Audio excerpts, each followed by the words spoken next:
Ditheo tse pedi tsa puso di thulana ka ditlhogo. Masepala wa Matjhabeng o kolota Sedibeng mme baagi ba kgaoletswe metsi. Masepala wa re go kgaolwa le go bulelwa ga metsi nako le nako go phatlola dipeipi ka ntlha ya kgatelelo e kwa godimo fa metsi a bulelwa gape. Few wards se patala masepala wa Matjhabeng a se batho ba wa se diwati tse ngata. Jwale re ra dumelana le Sedibeng ya re tla ba patala current account kgwedi le kgwedi. Due to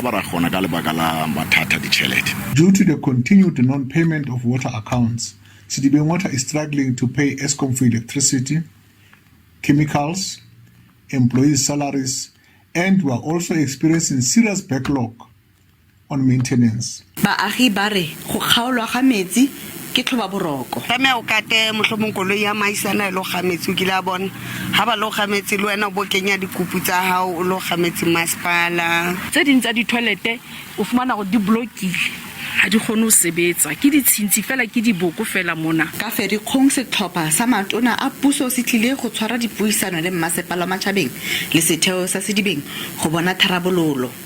Palesa Meti, SABC News, Welcome.